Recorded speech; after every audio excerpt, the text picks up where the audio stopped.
બીજી રીતિ મુજબ જે ડર અને ભયનો માહોલ ઉભો કર્યો હતો, એ ડર અને ભયમાંથી બહાર નીકળીને જનતા બોલતી થઈ, ખુલીને બોલતી થઈ, પોતાના પ્રશ્નો માટે લડવાની તૈયારી સાથે સડક પર ઉતરવાના સંકલ્પ સાથે આગળ વધી રહી છે. ત્યારે એ આખી ઉત્તર ગુજરાતની યાત્રાની સફળતા બાદ પ્રદેશ કોંગ્રેસ સમિતિ દ્વારા જનાક્રોશ યાત્રાના બીજા ચરણની શરૂઆત અમે 20મી ડિસેમ્બરના રોજ ભાથીજી મહારાજના ફાગવેલ ધામથી મધ્ય ગુજરાતમાં યાત્રાની શરૂઆત કરીએ છીએ. જનાક્રોશ યાત્રાનું આ બીજું ચરણ એટલે કે મધ્ય ગુજરાતની શરૂઆત 20 તારીખે ફાગવેલ ખાતેથી શરૂ થશે અને 6 તારીખે 6 જાન્યુઆરીએ દાહોદ ખાતે ગુરુ ગોવિંદજીની ભૂમિ પર કંબોઈ ધામમાં એનું સમાપન કરવામાં આવશે. આ બીજા ચરણની મધ્ય ગુજરાતની જનાક્રોશ યાત્રામાં લગભગ જે જિલ્લાઓનો સમાવેશ થવાનો, ખેડા જિલ્લાથી શરૂઆત કરી અને આણંદ જિલ્લો, વડોદરા જિલ્લો, છોટાઉદેપુર, પંચમહાલ, મહીસાગર અને દાહોદ, એટલે મધ્ય ગુજરાતના 7 જિલ્લાઓમાં યાત્રા ભ્રમણ કરશે. 3 મહાનગરપાલિકા વિસ્તારમાં યાત્રા ભ્રમણ કરશે.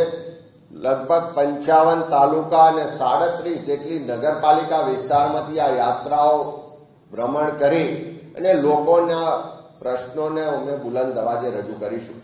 આ આખી મધ્ય ગુજરાતની જનાક્રોશ યાત્રાનો જે અત્યારે જે સંભવિત રૂટ છે, લગભગ 1400 કિલોમીટર આ યાત્રા મધ્ય ગુજરાતમાં ભ્રમણ કરવાની છે.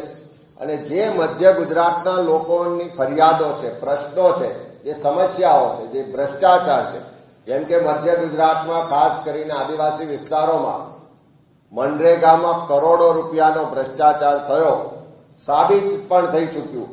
હજુ પણ કેટલાક લોકો જેલમાં ગયા, કેટલાક લોકો આજે પણ ખુલ્લેઆમ ફરી રહ્યા. ભાજપના હોદ્દેદારો સામે કરોડો રૂપિયાના આક્ષેપ હોવા છતાં કોઈ કાર્યવાહી થતી નથી. ત્યારે એ જે લોકો લડાઈ લડી રહ્યા છે એવા લોકોની વચ્ચે પણ જઈશું. નલ સે જલ યોજનામાં ચારે બાજુ ભ્રષ્ટાચાર છે. મધ્ય ગુજરાતમાં અમૂલ પેટર્નથી દૂધ ઉત્પાદકોના અનેક પ્રશ્નો છે. અનેક વિસ્તારમાં પીવાના પાણીની સમસ્યાઓની ફરિયાદ છે, સિંચાઈના પ્રશ્નો છે, સાથે સાથે ખેડૂતોની સમસ્યાઓ છે. નગરપાલિકા, મહાનગરપાલિકા વિસ્તારમાં ભ્રષ્ટાચારના વ્યાપક પ્રમાણમાં પ્રશ્નોને રજૂઆતો છે. વડોદરા જેવું મહાનગર હોય કે જ્યાં આગળ પૂરને કારણે દર વર્ષે શહેર બરબાદ થઈ જાય છે. કરમસદ હોય તો જે સરદાર સાહેબની કર્મભૂમિ છે એના પોતાની ઓળખના પ્રશ્નો માટે લોકો લડી રહ્યા છે. આ તમામ લોકોના પ્રશ્નોને પણ આ યાત્રા દરમિયાન સાંભળીશું.